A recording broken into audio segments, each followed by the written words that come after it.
Pregação na carta de Paulo a Tito, nosso oitavo sermão. Nós vimos nas últimas semanas alguns pontos cruciais para o funcionamento da vida de uma igreja local.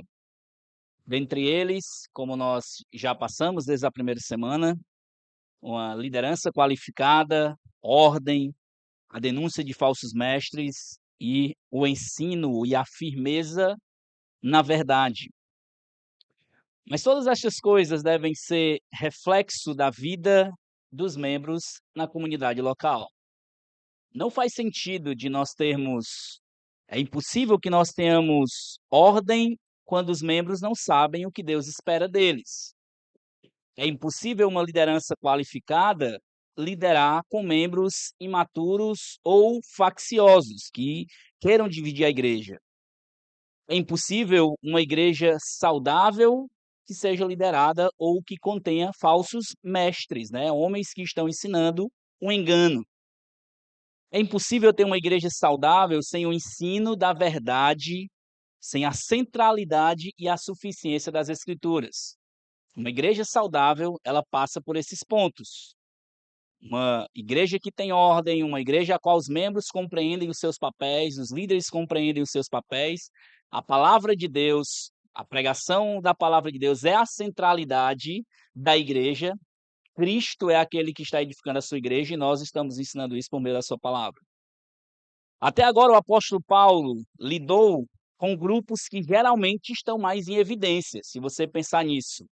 Aqueles que ensinam, tanto de forma correta, ou seja, os pastores, e ele falou das qualificações dos pastores ou presbíteros, quanto também dos falsos mestres, aqueles que deturpam a verdade.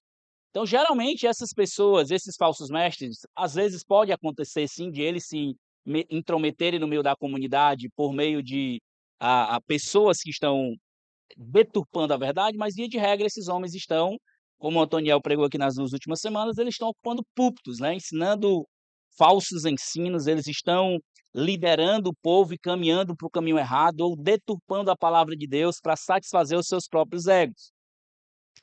Agora, quando nós chegamos a partir aqui do versículo 2, nós vimos na semana passada, versículo 1, ele diz assim: mas você ensine o que está de acordo com a sã doutrina.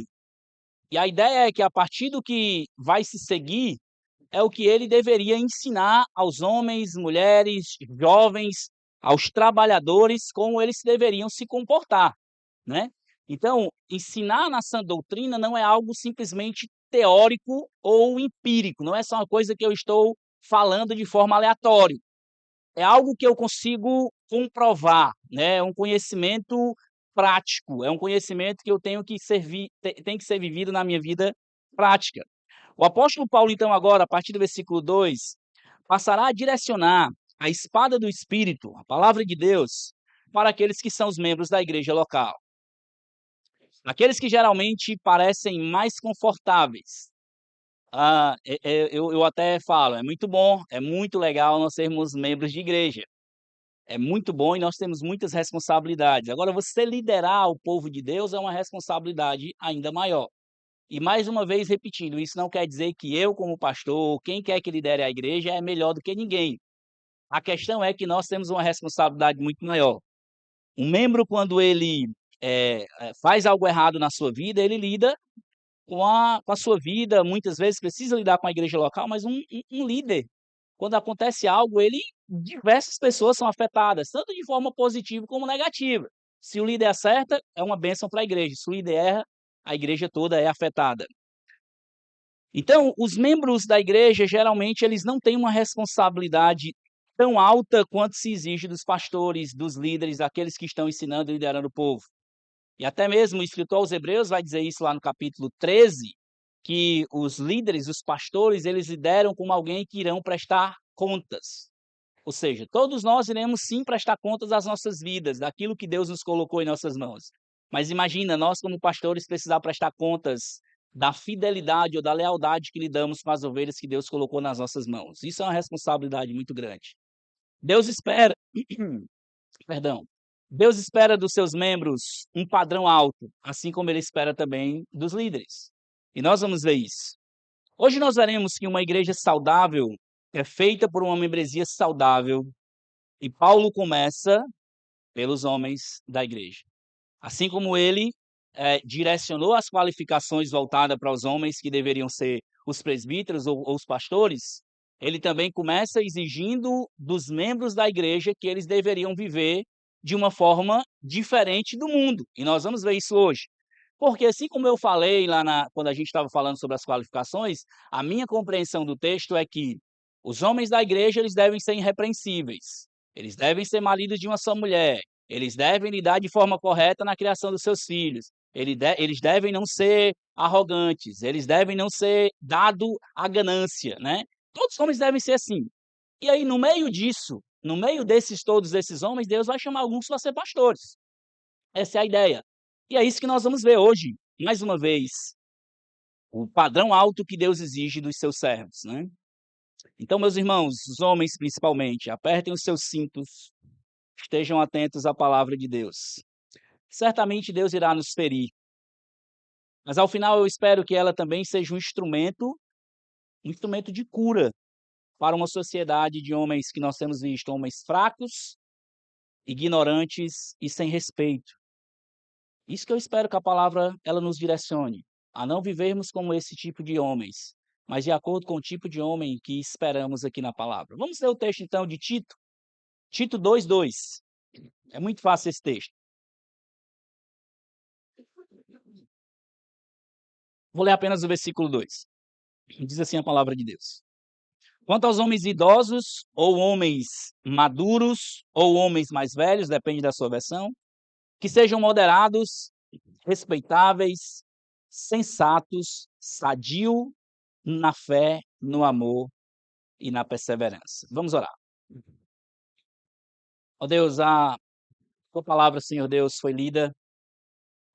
Nesse momento eu quero pedir o auxílio do teu Espírito. O Senhor nos prometeu que o Espírito nos lembraria aquilo que precisávamos lembrar e nos ensinaria aquilo que precisamos aprender. Confiando, Senhor Deus, na promessa do Senhor, na verdade da tua palavra, nós estamos aqui mais uma vez nessa manhã, pedindo que o teu Santo Espírito trabalhe no meu coração para ensinar as verdades de acordo com a tua palavra e também trabalhe nos corações dos meus irmãos e irmãs, para que possam, Senhor Deus, assimilar as verdades da palavra de Deus. Que os seus corações possam ser receptivos, um solo bom, aonde a palavra vem e dá frutos. E que ao sair daqui, Senhor Deus, saiamos confrontados, mas dispostos a praticar a tua palavra. Eu te peço isso em nome de Jesus. Amém.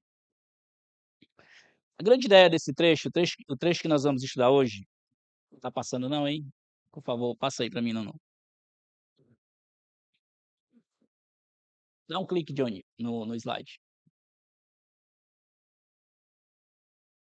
Aí. A grande ideia do que nós vamos ver hoje, se eu pudesse trazer para vocês um resumo e o que eu gostaria que vocês guardassem é que homens bíblicos buscam ser exemplos de forma pessoal, relacional e espiritual. Os homens bíblicos, eles vão ser homens que vão batalhar com todas as forças para serem exemplos de forma pessoal, eles mesmos, de forma relacional e de forma espiritual. Talvez você pode pensar, por que é importante nós estudarmos num culto dominical sobre o que Deus espera de homens? Na próxima semana vamos estudar o que Deus espera das mulheres e depois esperar o que Deus espera de jovens ou dos mais novos. Essa pergunta ela pode ser respondida da seguinte maneira. Primeiro, nós alcançamos alguns grupos que pode pensar assim, eu não tenho nada a ver com isso aí que Deus vai ferir apenas os homens. Mas peraí, vamos pensar juntos. As mulheres casadas. Primeiro, vocês podem ajudar os seus maridos e filhos a serem esse tipo de homem por meio de um encorajamento. Talvez em algum momento em que eles não estiverem vivendo de acordo com essa verdade, você pode ser um instrumento de Deus, não para brigar com eles, mas no sentido de direcionar. Meu filho ou meu amor, eu acho que você não está bem nesse caminho. Vamos pensar junto aqui, eu queria lhe encorajar dessa forma. Da mesma forma, os homens experientes ou homens casados, esse é o tipo de homem que nós devemos buscar ser. É o tipo de homem que nós vamos batalhar com todas as forças para ser. Pensar nos rapazes solteiros, aqueles que ainda não são casados, ou aqueles que mesmo mais velhos, mas que ainda estão solteiros. Esse é o tipo de homem que vocês devem buscar ser, né. Vocês devem buscar ir trabalhando para no momento em que chegarem a casar, a terem a responsabilidade com família, com esposa, vocês serem esse tipo de homens. Nós já estamos um pouco mais adiantado, aqueles que já casaram, né, nós estamos se você não aprendeu isso, você vai, como a gente fala aqui no Ceará, você vai trocar o pneu com o carro andando. Mas vocês mais novos, vocês têm uma oportunidade ímpar de aprenderem agora, antes. Para não aprenderem quando já as coisas estiverem chegando.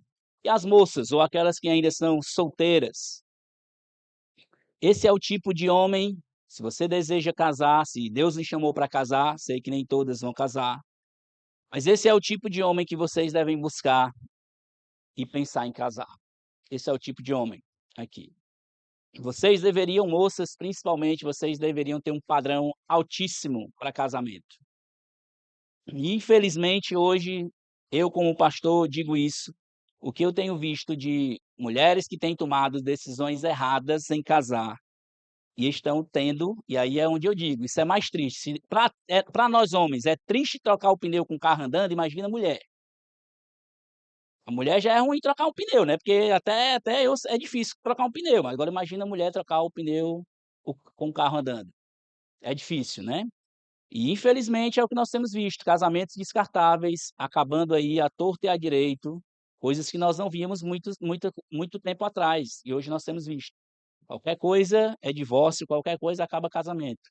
Eu acho que não é essa a verdade de Deus. E o que eu sempre costumo dizer, vocês começam a ter um casamento maravilhoso, ou vocês começam a se divorciar no namoro, pela escolha.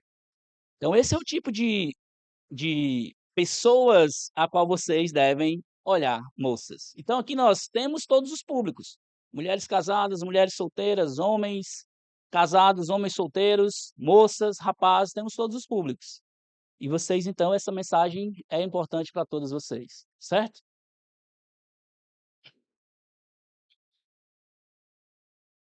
Talvez um dos lugares que nós temos a pior compreensão de masculinidade seja no Brasil. Eu já tive a oportunidade de conhecer pessoas de outros países, crentes, né, assim, a maior parte crentes. Mas no Brasil, o estilo de vida ensinado ou legado, especialmente nessa região aqui do Nordeste, nessa região Nordeste, daquele tipo de homem bruto, ou como nós falamos do homem macho, isso é uma deturpação muito grande do que é a masculinidade, especialmente quando nós falamos de masculinidade bíblica. Se por um lado o feminismo é uma desgraça que deturpa a imagem da mulher e leva as mulheres a querer ser o que Deus não quer, por outro lado, o machismo é uma das maiores é um dos maiores responsáveis por deturpar a visão dos homens que eles se entendem ser homens hoje na sociedade. Homens que são homens grossos, insensíveis, ignorantes, arrogantes e que muitas vezes criam uma aversão, tanto em pessoas mais novas quanto em mulheres, pela figura masculina. E eu ouso dizer, isso é uma opinião minha, um aumento exponencial que nós temos visto hoje no homossexualismo se dá exatamente por essa aversão da masculinidade deturpada que a cultura criou em alguns anos. O fato de muitas mulheres hoje, elas não querem casar e às vezes estão indo para o lado do lesbianismo. O fato de muitos homens também não quererem casar é porque viram um tipo de homem, um tipo de marido, pai deturpado em casa. Muitas jovens rapazes indo para o lado do homossexualismo porque tem um tipo de masculinidade deturpada na sua casa. E mais uma vez eu digo, isso é uma opinião minha, tá? É uma visão, algo que eu tenho observado e essa é uma opinião minha. Talvez você pode não concordar, mas é o que eu tenho visto.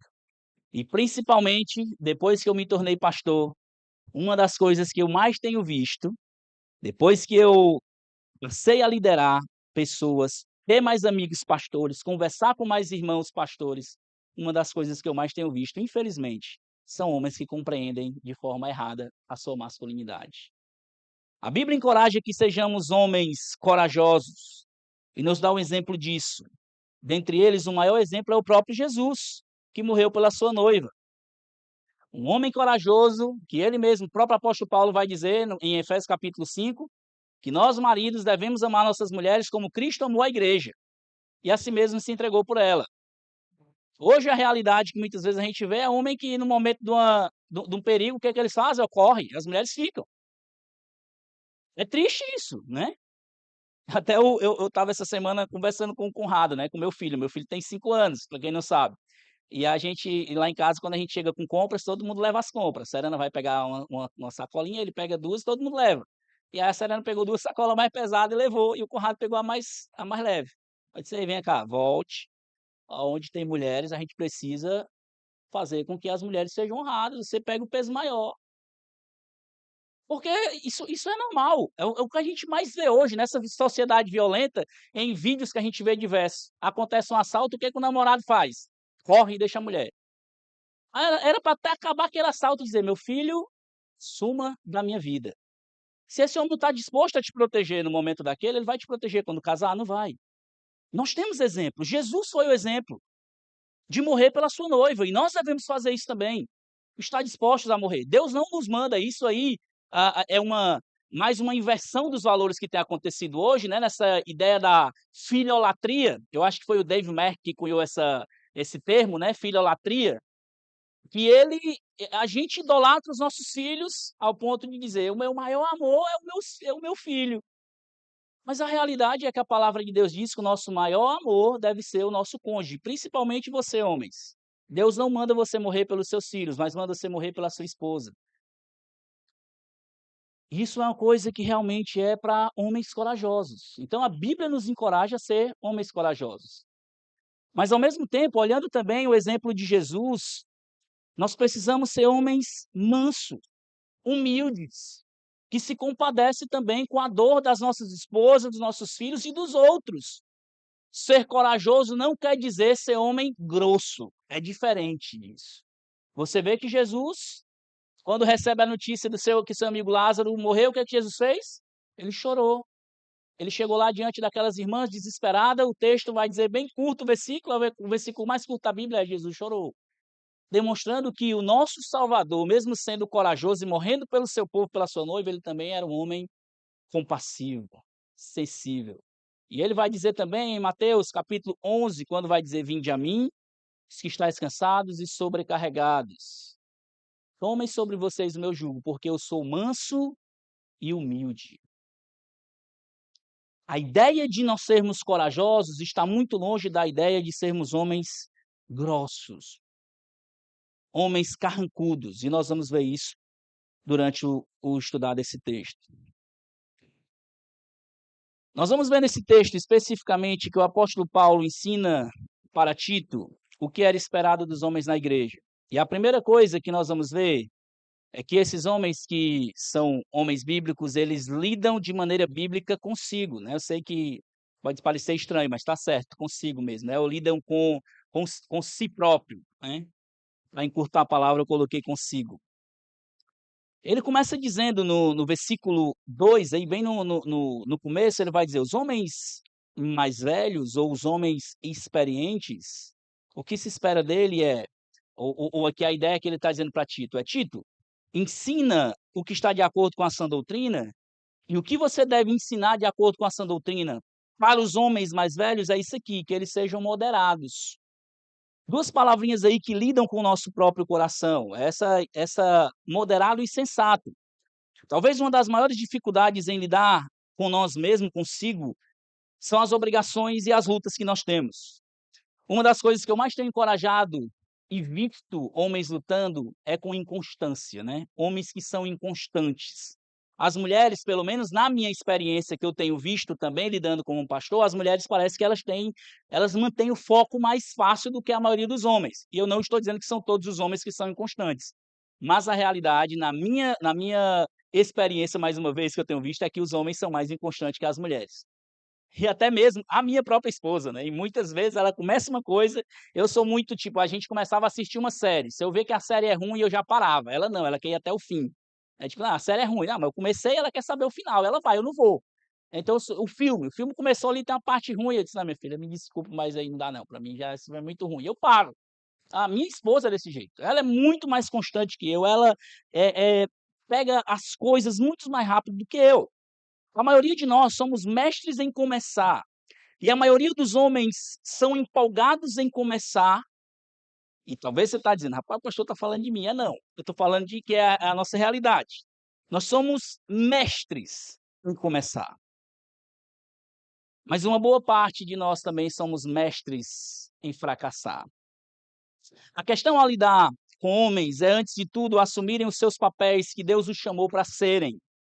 Como vimos nas últimas semanas, Deus vocacionou e ainda continua vocacionando, em sua maioria, homens para liderar com o seu povo. O papel do ministério pastoral é um papel que foi exercido e direcionado para homens, mas nós sabemos que na vida da igreja vão ter muitas áreas da vida que as mulheres vão liderar, isso é uma bênção. Graças a Deus pela vida das mulheres, até mesmo na vida de Jesus a gente vê isso. Quantas mulheres ali foram uma bênção, né, na vida do nosso Salvador, na vida de Paulo. Você olha a carta de Paulo aos Romanos, lá no capítulo 15, Paulo está agradecendo, capítulo 16, Paulo termina ali o texto agradecendo diversas vezes a muitas mulheres que foram bênçãos no seu ministério. Infelizmente, com a recusa dos homens e com o péssimo papel que a maioria deles executaram nas suas lideranças, o número de mulheres liderando como pastoras, entre aspas, tem crescido cada vez mais. Isso é uma tristeza para nós homens. Assim como geralmente a maioria que estão dispostos na igreja ou dispostas na maioria das igrejas, e essa não é uma experiência apenas nossa, minha, mas nas igrejas que eu passei e nas igrejas que eu conheço, a maioria das pessoas dispostas a servir são mulheres. E isso nós podemos ver, sabe aonde? Mais facilidade? No ministério infantil das igrejas. Olha quem é a maioria que serve no ministério infantil. Olha quem é a maioria que serve, por exemplo, no ministério de louvor. São mulheres. Graças a Deus que no nosso ministério de louvor, ou no ministério de infantil, tem muitos homens servindo, mas não é a maioria, não. É tanto que a gente já se direciona a quê? A tia da salinha, né. Pouquíssimas vezes nós falamos o tio da salinha, não é isso? Mas é uma realidade triste que a gente tem visto. Louvado seja o Senhor, mais uma vez, pela vida das nossas irmãs. Louvado seja o Senhor. Mas isso, no contexto de igreja, nós precisamos, como homens, assumir os nossos papéis. Assumir os papéis como Paulo está encorajando Tito, de os homens serem o que realmente Deus chamou para o que eles devem ser.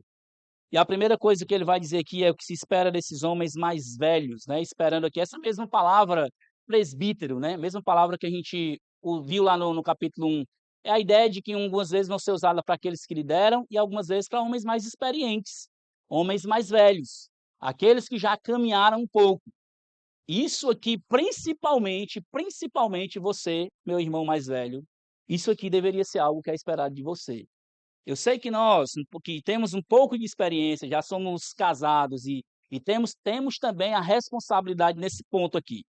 Mas principalmente aqueles que já estão caminhando um pouco mais adiante, vocês, era isso aqui que deveria ser esperado de vocês.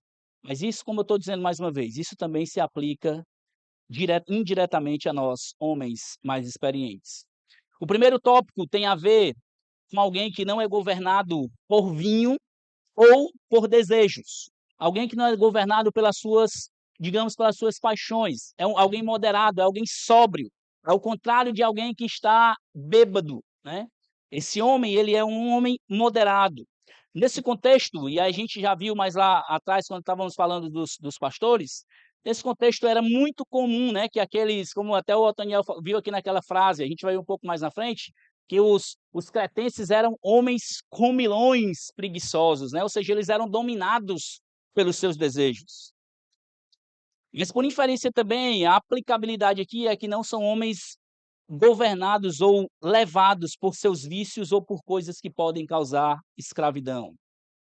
Os homens devem ser moderados em tudo que fazem, não sendo dominados por seus desejos e paixões. Ao lidar consigo mesmo ou consigo, Os homens devem ser moderadores,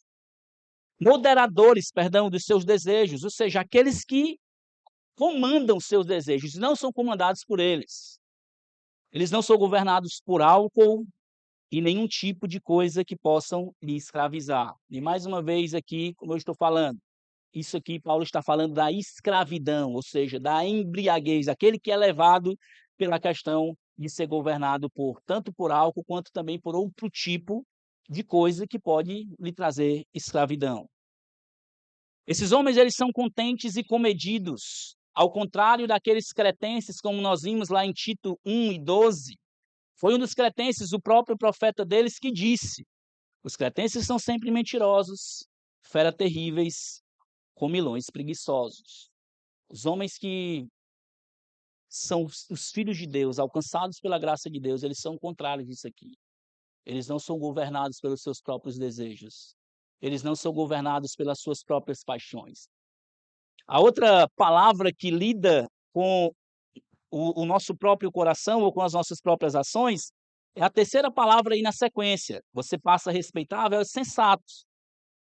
Essa palavra diz respeito a alguém que não é dominado pelos seus impulsos. Se nós estávamos falando dos desejos, essa palavra ela fala de impulso, não é alguém que é impulsivo, não é alguém que reage diante das provocações. É a ideia de alguém que não é governado pelo seu próprio corpo. Antes, a mente pensa antes de agir.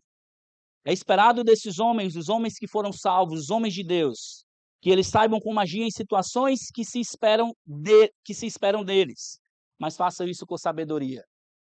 Eles não são impulsivos. Lembra? A gente pode usar aí diversos exemplos.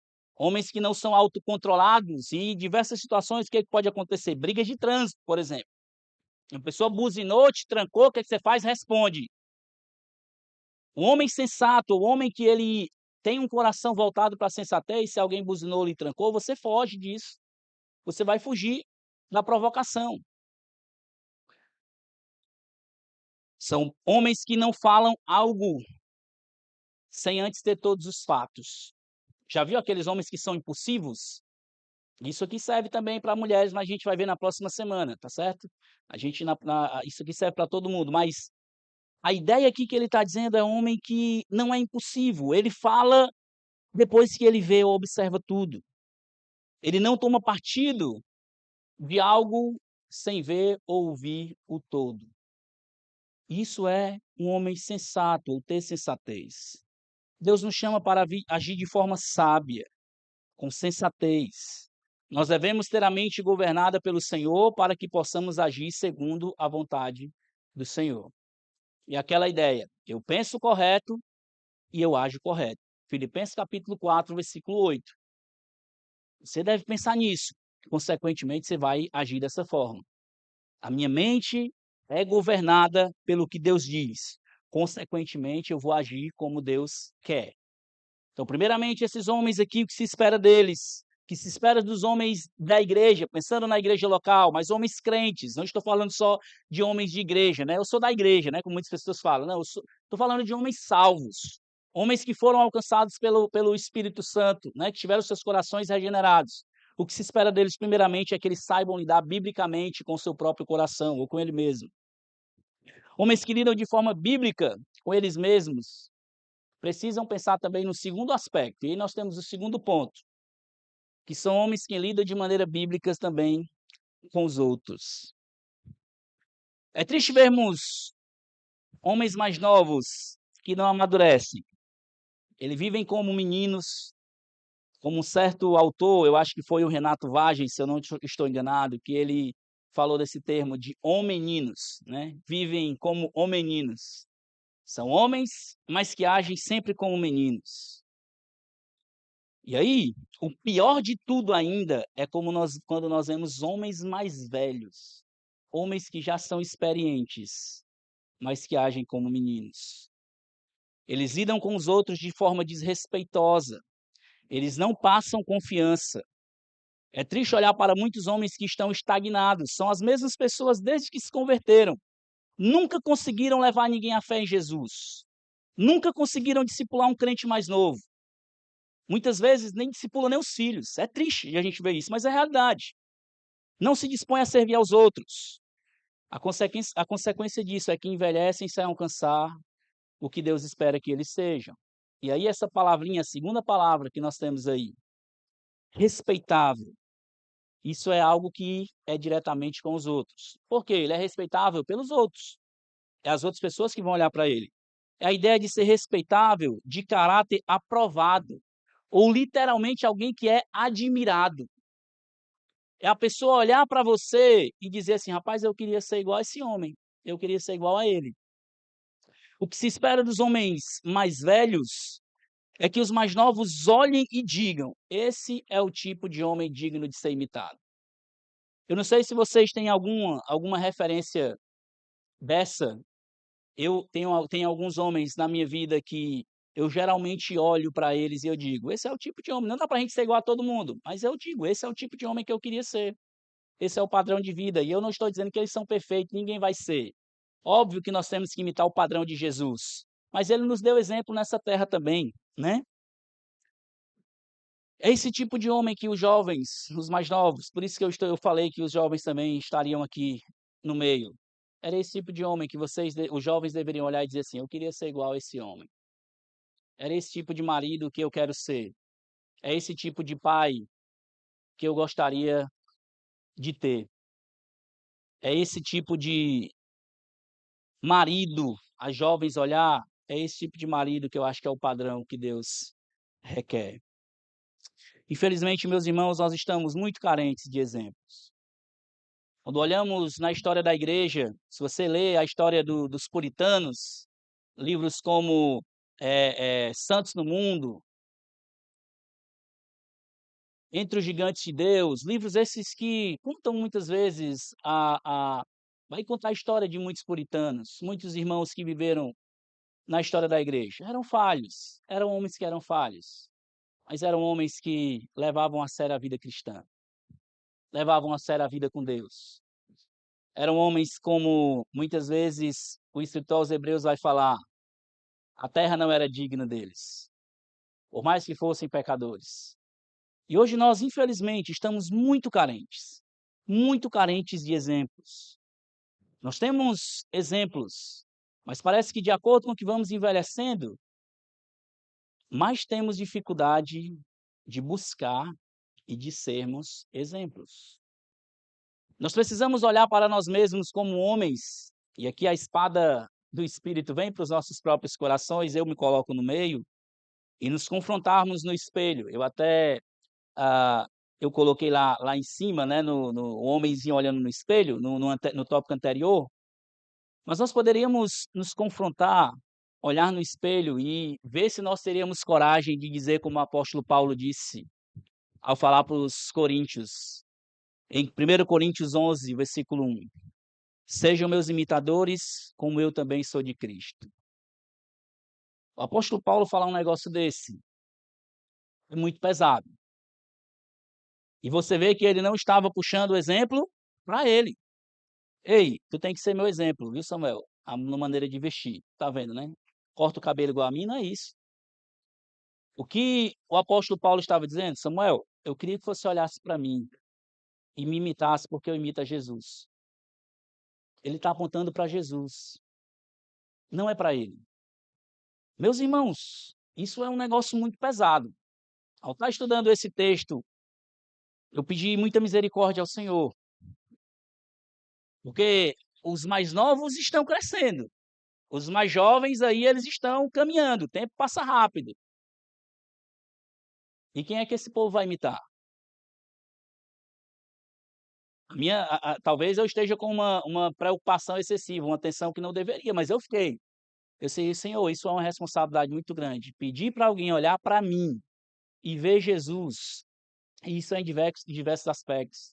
Na minha família, no meu relacionamento com a minha esposa, no meu relacionamento com os meus filhos, no meu relacionamento na igreja, com os outros, no que eu faço. Meus irmãos, ser homens sérios, respeitáveis, não significa apenas, quando nós falamos de homens sérios, não é um homem fechadão, não é um homem que não tem relacionamento com os outros, não é um homem que não brinca, não é isso que a palavra de Deus está dizendo.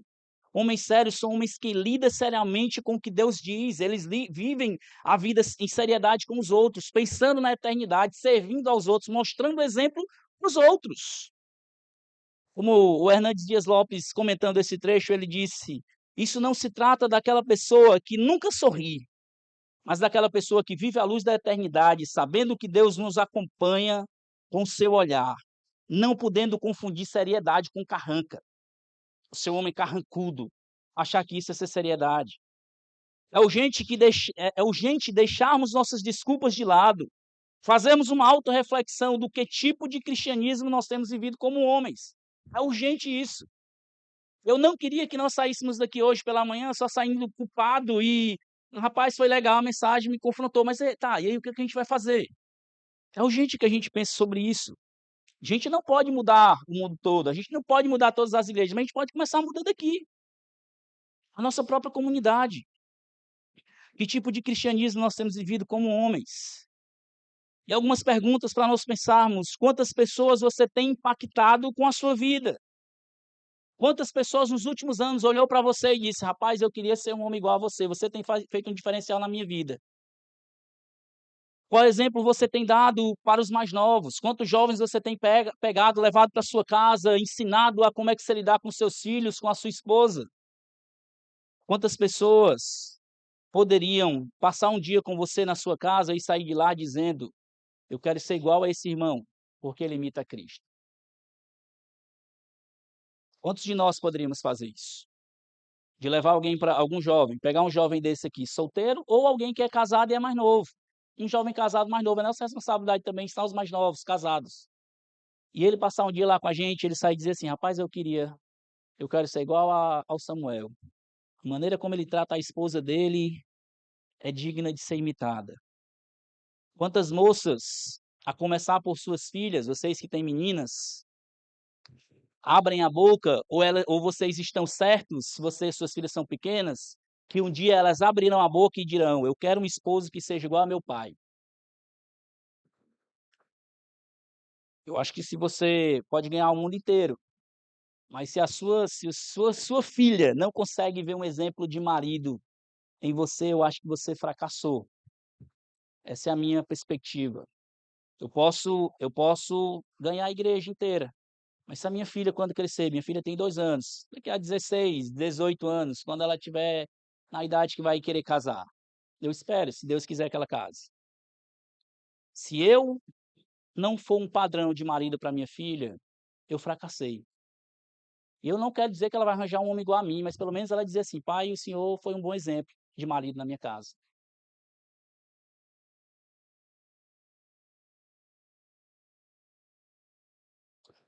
Ou as moças que não têm pais na igreja, vamos pensar moças que não são crentes, que são crentes e não têm os pais crentes.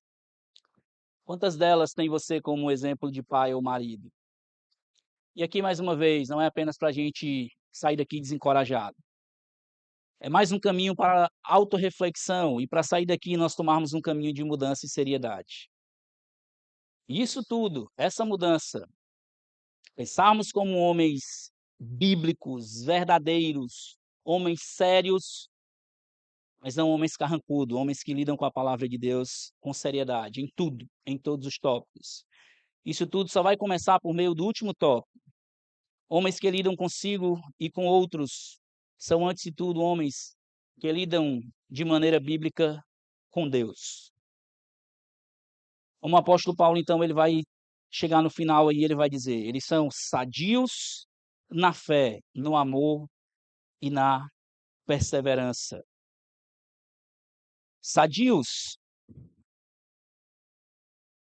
a mesma coisa de sã, fazendo o contraste aqui com algo que não é deturpado ou carregado de engano, como a gente tinha visto que aqueles homens ensinavam coisas erradas. Ao contrário, esses homens precisam aprender a serem homens sãos, sadios na fé. Aqui Paulo está novamente fazendo aquele contraste com aquele tipo de homens naturalmente no meio do povo. E aí nós podemos, mais uma vez, voltando para a introdução que eu falei. Mas é porque, pastor, o senhor sabe, eu sou nordestino, né? Então eu sou realmente bruto, é assim mesmo, foi assim que eu aprendi. É aquela coisa, eu nasci assim, eu cresci assim, eu vou morrer assim, né? Até tem um ditado, o povo diz: "Pau que nasce torto nunca se endireita". Isso não é verdade, tá? Jesus endireita sim, peça rara, torto. Você pega o exemplo do apóstolo Paulo.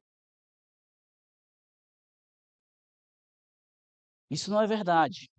Nós somos homens que precisamos ser contraste com essa masculinidade fraca, carrancuda e principalmente falando de crentes que não levam a sério a vida cristã, nós precisamos ser contraste disso aqui. E mais uma vez, irmãos, Jesus nos chamou para uma vida confortável não. Como eu já falei outras vezes aqui, se você quer viver uma vida confortável, o cristianismo não é o seu lugar. É muito melhor você ser honesto com o seu coração, vá para a igreja católica todo domingo, você vai lá, assiste a missa, termina uma hora, você vai para casa, ninguém te perturba. O cristianismo não é o lugar para homens frouxos e que não querem viver a vida cristã. Não é. E sendo mais específico, a igreja do Eusébio não é lugar também para você, se você quer ser esse tipo de homem. Eu não vou ficar confortável em ver homens vivendo esse tipo de coisa aqui e não chamar a atenção dele. Não vou. Sabe por quê? Quando eu leio aquele trecho, como eu comecei citando, Hebreus capítulo 13, versículo 7, eu vou prestar conta um dia de você. E você pode viver como um homem desse tipo aqui, mas não foi por minha culpa. Não foi por minha culpa. É isso que eu quero chegar diante do Senhor e dizer: Senhor, aqui está, eu fiz o que eu podia.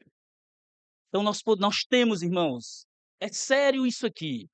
Nós, como homens, se nós não buscarmos viver com seriedade, essa ideia de nós vivemos a vida correta com Deus, o contrário do que aqueles homens viviam, nós vamos envergonhar o Evangelho. Mas em que aspectos esses homens são saudáveis quando a gente pensa?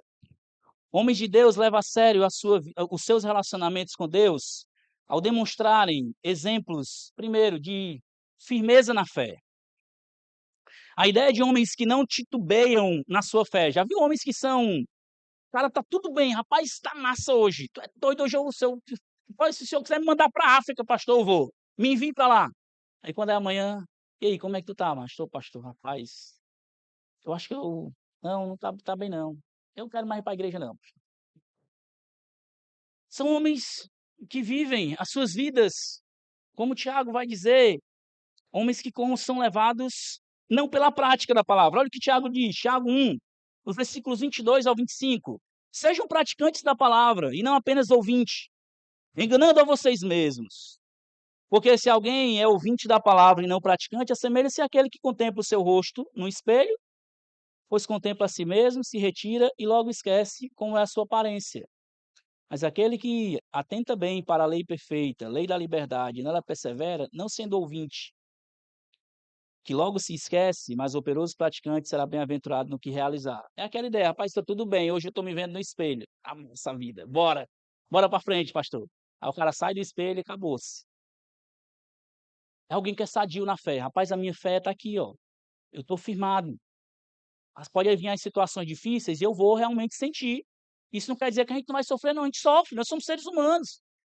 Ora, se Jesus sofreu, Jesus chorou, né? Com toda aquele pecado do povo, ele lamentou. Ele lamentou pelo seu sofrimento, por que nós não vamos chorar? Paulo sofreu, chorava pelo povo. Ele mesmo vai dizer, em Atos 20, quando ele está falando com os presbíteros, vocês sabem que dia e noite eu chorei por vocês. Mas a ideia é que, independente dos sofrimentos, independente do que vier, nós estamos firmes. É isso mesmo, pastor, é isso que a gente está esperando. Aí nós vamos para frente.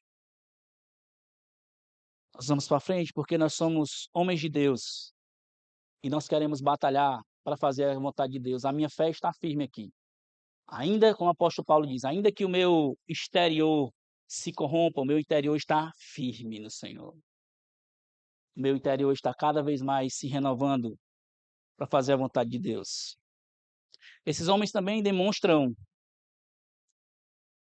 eles são exemplo quando eles, ao demonstrarem o amor de forma prática. E aqui, mais uma vez, é o exemplo do próprio Jesus Cristo. A gente pode dizer, eu amo o Senhor. Tá, mas e aí? Como é que tu ama a Deus?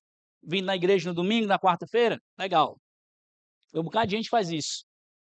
E até mesmo como a palavra vai dizer, rapaz, até os demônios sabem mais do que vocês, ou tremem, né, mais que vocês diante de algumas coisas práticas.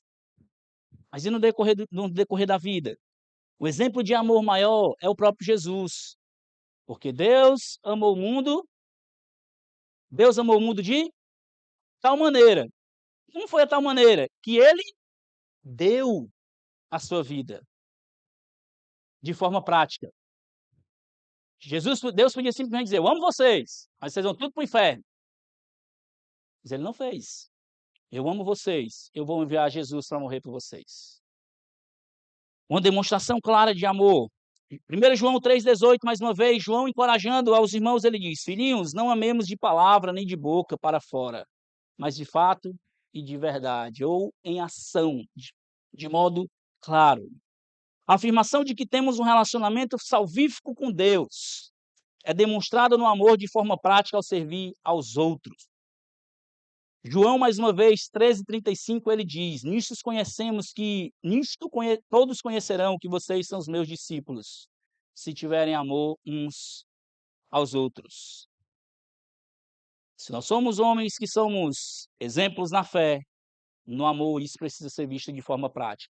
Sadios, ou seja, vocês são fortes, vocês conhecem aquilo que vocês acreditam, vocês estudam a palavra de Deus, vocês vivem para conhecer, não são engolidos. Se pegar um espírita que conhece um pouquinho mais do que vocês, engolem vocês. Não, vocês estão se fortalecendo, vocês estão defendendo a fé, mas isso é demonstrado no amor, e no amor de forma prática aos outros. Amar a Deus, o meu relacionamento com Deus, de amor a Deus, ele precisa refletir na vida com os outros. E aí, nós vemos ele vai dizer depois também, na perseverança, ou, eu coloquei aqui, homens que perseveram são homens que vivem cheios de esperança, né, eu coloquei aí, essa palavra. Por quê? Se você vive uma vida de perseverança e você não tem esperança nenhuma, você não vive uma vida nesse mundo sem esperança, você vai viver do jeito que quiser. Então, essa é a tríadezinha que o apóstolo Paulo geralmente ele vai fazer, né, fé, amor e esperança, fé, amor, perseverança, né, sempre vai ter, o apóstolo Paulo gosta muito disso. E aqui mais uma vez, chamando esses homens a viver com perseverança, 2 coisas, 2 palavrinhas que eu coloquei aí. Primeiro, eles são homens cheios de esperança, ou eles perseveram nesse mundo vivendo cheios de esperança. A nossa vida nesse mundo, se a gente vai perseverar, se a gente quer viver para agradar o Senhor nesse mundo, a gente precisa ser homens cheios de esperança, homens que batalham para fazer a vontade de Deus nesse mundo sem fé, um mundo que está abalado por tudo que está vendo. As coisas estão acontecendo aí, violência, o mundo se acabando, político roubando direto aí, a gente está sem esperança. Rapaz, eu quero mais viver nesse mundo não, vou viver realmente aqui do jeito que dá. A gente vai perseverar e a gente vai viver uma vida de esperança. E principalmente nós vamos ser, a segunda coisa é propagadores dessa esperança. Eu persevero, eu persevero no Senhor e eu propago essa esperança por meio do meu exemplo. Nós estamos carentes disso, nós estamos carentes de pessoas que perseveram, homens que titubeiam demais, nós estamos carentes disso. Estamos carentes de perseverança, estamos carentes de amor prático, estamos carentes de fé. É uma responsabilidade muito grande. E isso pode nos trazer algumas perguntas e dúvidas. Eu quero caminhar aqui para o final. Mas o meio pelo qual nós podemos ser capacitados a obedecer pode ser visto também na santa palavra de Deus. A conclusão é que o caminho para sermos homens segundo a vontade de Deus é seguirmos o exemplo de Cristo por meio do discipulado. Jesus, ao iniciar o seu ministério, ele escolhe 12 homens e traz para perto. Homens que iriam caminhar com ele por meio do discipulado, homens que iriam ser treinados, homens que iriam ser lapidados, homens que iriam ali trabalhar os seus corações, né? Homens que iriam batalhar, perder batalhas, homens que iriam pecar, iriam ser perdoados. Isso é vida de discipulado. Jesus então dá o exemplo. E o que acontece? O apóstolo Paulo, da mesma forma, faz isso com Timóteo, com o próprio Tito e com outros homens que fariam isso com outros. É interessante que nós estamos vendo isso, né, em Tito 2:2, falando sobre homens. Mas em 2 Timóteo, olha como é fácil, 2 Timóteo 2:2, tudo 2, né. 2 Timóteo 2:2. 2 Timóteo 2:2, Tito 2:2. Olha isso aí, o que é que diz o texto? Quem pode ler aí? Vamos ler todo mundo junto, vai lá. 1, 2, 3.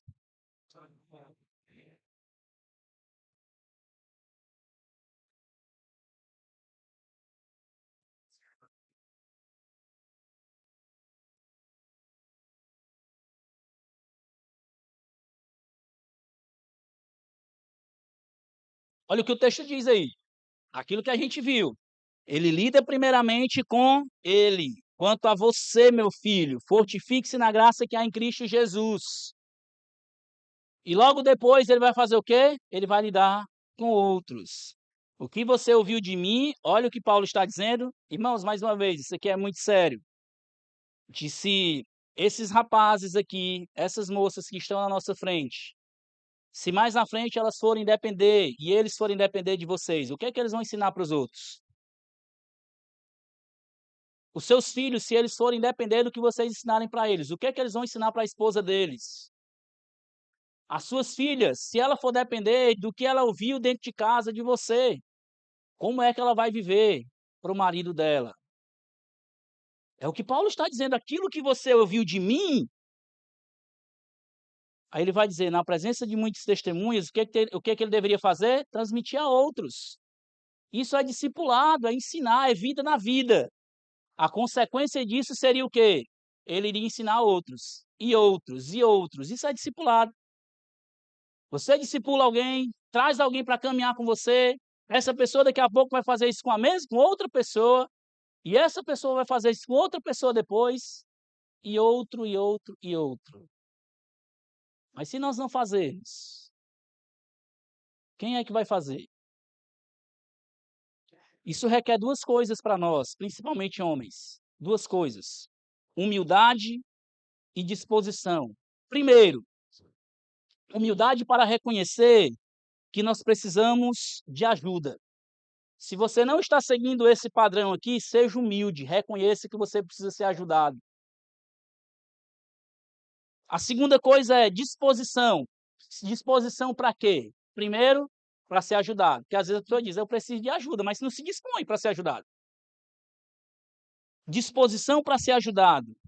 E se você é alguém maduro na fé, aí agora é para você. Disposição para ajudar outros. Disposição para crescer com outros. Eu quero terminar então com 3 coisas para nós refletirmos aqui, o meu tempo já se foi. A primeira coisa, homens, faça uma autorreflexão do que você tem vivido aqui. Como é que está a sua vida hoje? Independente da sua idade, como é que você viveu até hoje? Como é que você tem vivido? Essas verdades aqui, desse pequeno versículo, é a verdade da sua vida hoje? Você pode dizer, pastor, eu não vivi nada disso até hoje. Não é a realidade da minha vida. Ou então você pode dizer, pastor, graças a Deus, Deus tem me direcionado nesse ponto. Ótimo, bênção. Eu não acho que todo mundo aqui não está vivendo nesse padrão. Eu acho que, graças a Deus, tem homens fiéis. Louvado seja o Senhor por isso. Isso é maravilhoso. Faça uma autorreflexão. A segunda coisa, a consequência da sua autorreflexão é, se você acha que precisa de ajuda, seja humilde e reconheça que precisa mudar. Seja humilde e reconheça que você precisa mudar. E por último, a sequência lógica do versículo é: se permita ser ajudado por meio do discipulado. Se você está vivendo a sua vida e dizer, rapaz, eu vou morrer assim, já estou velho, já estou mais velho, tá de boa aqui. Não, já estou casado mesmo, a coisa já está acontecendo, deixa para lá, pastor. Minha esposa já se acostumou comigo desse jeito, os meus filhos já sabem que eu sou assim mesmo, minha filha já sabe, então pronto, vida que segue. As consequências disso, meus irmãos, vão ser muito drásticas na vida daqueles que virão. Se você não der um break hoje na sua vida, se eu tive isso teve que ser realidade na minha vida. Eu permiti que pessoas me ajudassem. Eu não tive quem me ajudasse. Meus pais não são cristãos. Não tive um exemplo de pai dentro de casa. Foi isso que aconteceu comigo. Homens fiéis, idôneos me ajudaram a crescer, me ajudam até hoje. Tenho homens que me ajudam, que me mentoriam, me ajudam até hoje. Até hoje é discipulado, é vida. E eu tenho tentado fazer isso também com outros, com os mais novos, com os que estão chegando, aqueles que reconhecem que precisam de ajuda. Mas não é responsabilidade só minha como pastor, é responsabilidade de todos nós aqui, homens principalmente. A começar do seu próprio lar. Se você não tem sido esse exemplo dentro do seu próprio lar, tristemente falando, eu acho que vai chegar um dia que você vai se arrepender. E vai chegar um dia que eu acho, principalmente na sua velhice, que você vai lamentar de ter ouvido essas palavras e de não ter buscado mudança. Vamos orar. Senhor Deus, nos ajude, Pai, como homens, a obedecermos à voz do bom pastor que está nos alertando, está nos chamando a ser homens bíblicos. Primeiramente, Deus lidando com o nosso próprio coração, depois lidando com aqueles que nos rodeiam, os outros, nossa família, primariamente, a igreja, aqueles que nos rodeiam, Pai. Se precisamos de ajuda, que o Senhor nos ajude a ser humildes, buscar ajuda para sermos discipulados, crescer, ó Deus, mudar. Se temos sido homens imaturos, independente da idade, que o Senhor nos trabalhe nos nossos corações e nos leve à mudança. E também nos ajude, Senhor Deus, se temos crescido em maturidade, a ajudar os outros a crescer, a serem homens que vão agradar o Senhor, fazer a tua vontade. Trabalhar, Senhor Deus, para que os mais novos possam ser discipuladores e propaguem essa verdade. Eu sei que o Senhor vai levantar homens fiéis, a tua palavra garante isso. Nos ajude, Senhor Deus, a sermos esses homens fiéis e fazer a tua vontade. Em nome de Jesus eu te agradeço e te peço isso. Amém.